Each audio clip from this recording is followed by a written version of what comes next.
resuelto lo de la representación de plurinominales para que no haya la sobrerepresentación. Eso también la autoridad lo va a decidir y la Constitución es bastante clara en eso.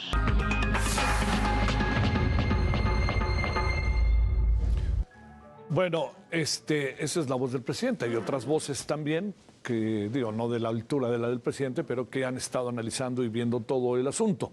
El conteo final de votos publicado este fin de semana señala lo que se viene diciendo desde el 2 de junio, que Morena, bueno, más bien lo que se viene diciendo y lo que fueron las elecciones, pues, que Morena y aliados van a tener mayoría calificada en San Lázaro y estarán muy cerca de obtenerla en el Senado. Vamos a ver, por partes. Morena y aliados en la Cámara de Diputados estarían logrando 373 curules, lo que les da la mayoría calificada y les permitirá hacer reformas sin necesidad de acordar con otras fuerzas políticas, de no ser las que conforman la gran alianza que encabeza Morena. En la otra Cámara, Morena y aliados llegarían a 83 senadores, estarían a tan solo 2 votos de conseguir mayoría calificada.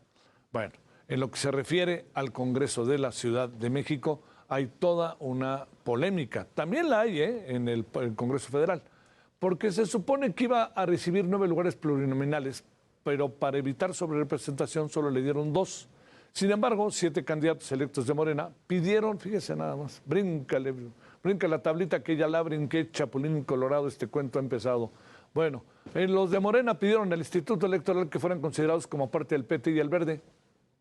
Esta polémica jugada, pues bueno, pues podemos decir lo que queramos, pero pues es una jugada que se permite. Se aprobó el fin de semana con 5 votos a favor y 2 en contra. Con el nuevo reparto, Morena recupera sus espacios plurinominales y el Congreso quedaría así. Morena, junto con aliados, tendría 43 de 66 diputaciones. Les faltaría solo un voto para tener la mayoría calificada. Ahí lo tiene usted en colores. Claramente, ¿no? Morena y sus aliados, azul PAN, Movimiento Ciudadano, y creo que por ahí hay uno del PRI, ¿no? Sí, PRI, PAN, bueno, PRI, PAN, PRD, lo que queda del PRD, que ya le dijeron adiós, son 20, Morena, PT, 43, y Movimiento Ciudadano tiene 3. Bueno, qué cosa, ¿eh? Luego de 35 años de un partido que fue toda una esperanza para el país, adiós, desaparece. ¿A qué nos referimos? Al Partido de la Revolución Democrática. No alcanzó el 3% de la votación en ninguna de las 3 elecciones federales, por lo que la ley dice que se le debe retirar el registro como partido político y por lo tanto le dicen adiós no solamente al partido, sino a la lana.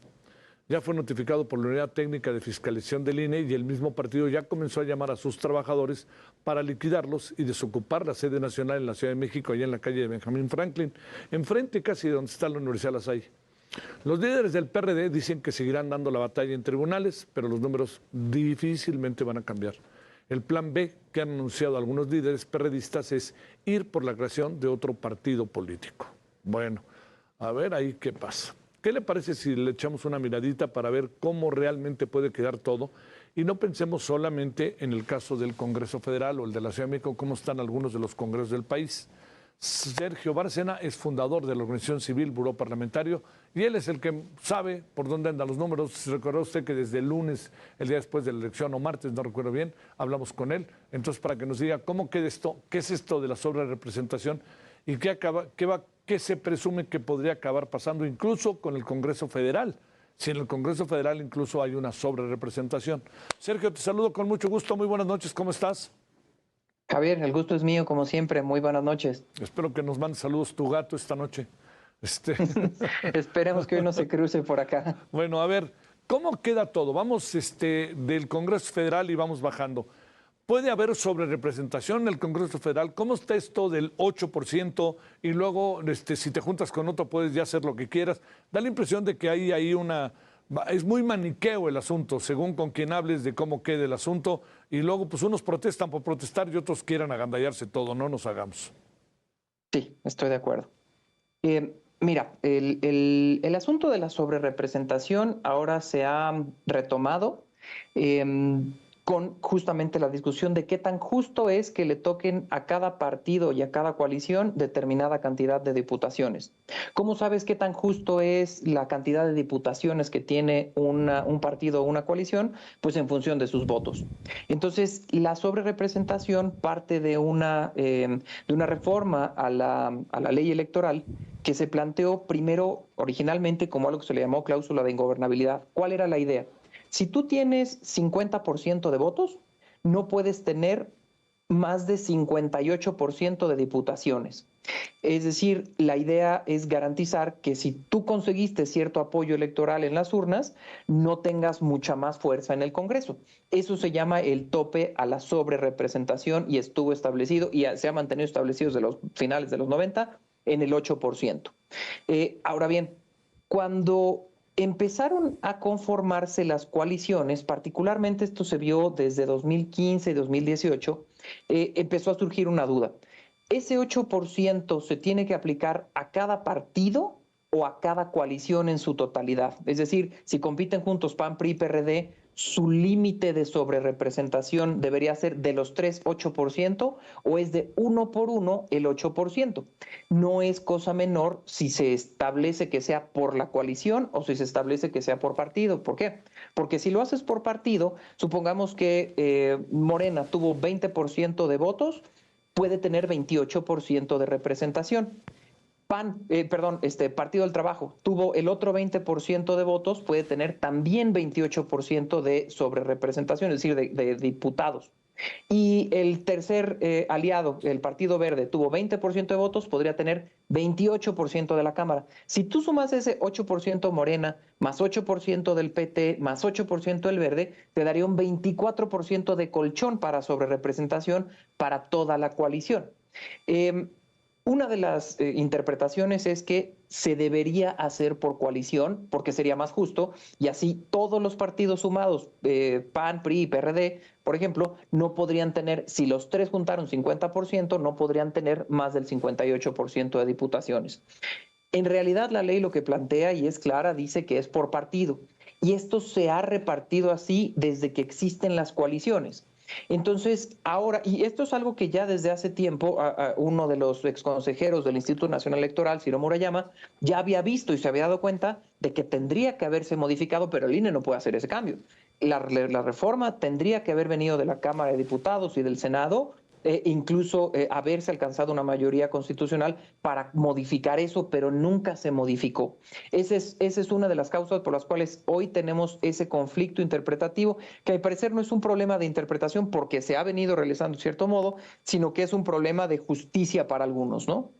¿Cómo quedarían bajo este criterio interpretativo? Quitémoslo de criterio interpretativo, sino más bien quedémonos en cómo se ha venido haciendo, ¿no? Porque por más que sea la ley, no la podemos interpretar en una elección de una manera y en otra elección de otra manera. Totalmente. A ver, la constante ha sido lo que nos dices. ¿Cómo quedaría la Cámara de Diputados y Senadores del país bajo el criterio al que haces referencia, Sergio? Correcto. Mira, podemos hacerlo primero en términos de coalición. Si nosotros analizamos los distritos que ganó la coalición, sigamos haciendo historia, fueron 256 distritos electorales federales. En términos de votación, esto representó el 56% de votos. Pero en términos de presencia en el Pleno, esta coalición va a tener el 73% de votos.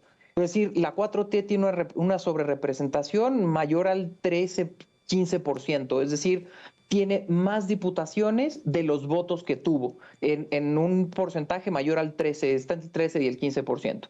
Y ahora, si lo ves del lado de Fuerza y Corazón por México, que ganó en 43 distritos federales con 31% de la votación, su nivel de representación en la Cámara, es decir, el porcentaje de diputados que van a tener los de Fuerza y Corazón, PAN, PRI, PRD, es 22%. Es decir, la coalición Fuerza y Corazón por México está subrepresentada 7 puntos porcentuales. A pesar de que ganó el 31%, solo va a tener el veintitantos por ciento de la Cámara.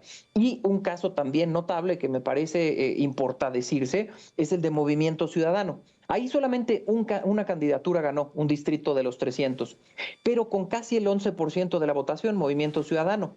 Ahora, si bien Movimiento Ciudadano tuvo el 11% de votación, solamente va a tener el 5% de las curules, es decir, está subrepresentado Movimiento Ciudadano en 6%.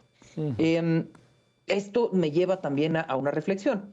Ahorita empieza a manejarse la idea de una reforma electoral para eliminar los plurinominales. ¿Qué pasaría? ¿Cómo se hubiera conformado la Cámara si no hubiera pluris? Morena, bueno, la 4T hubiera tenido el 85% de la Cámara de Diputados y el 90% del Senado si no hubiera pluris. Y Movimiento Ciudadano tendría una sola diputación. Una senaduría en caso de que se respete el principio de primera minoría.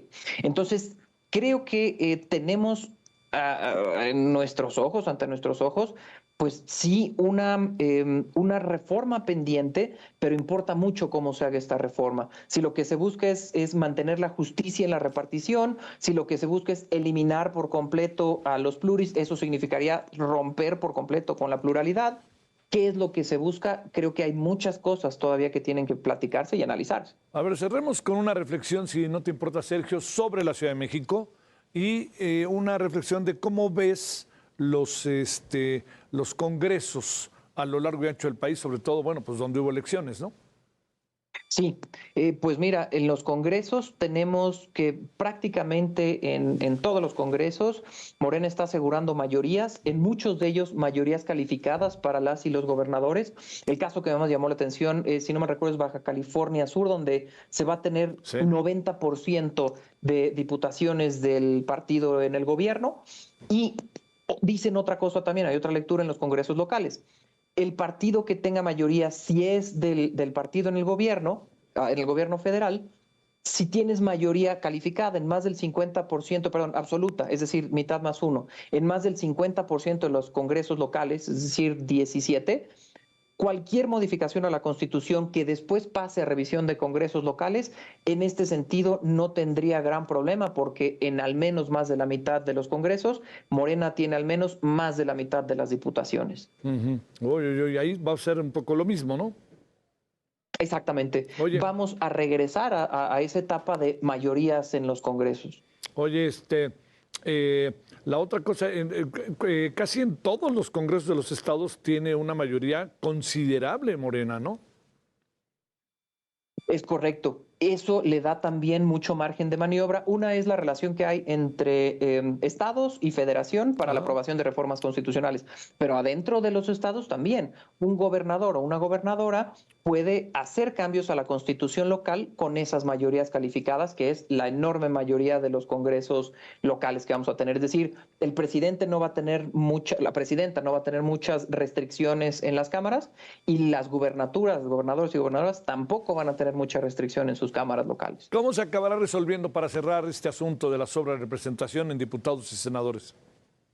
Eso dependerá del tipo de sistema por el cual nos decantemos en este país. Debo adelantarte algo. Si solamente dejamos el principio de mayoría relativa, es decir, los distritos, solo los uninominales, la sobrerepresentación va a ser todavía más fuerte.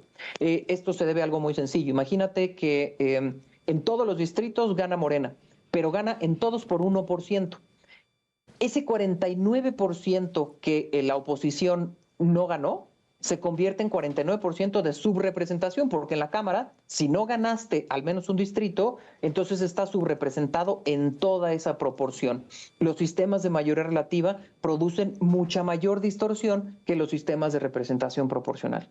Bueno, te mando un gran saludo, Sergio. Muchas gracias y buenas noches. Uno de vuelta. Muy buenas noches, Javier. Gracias, buenas noches.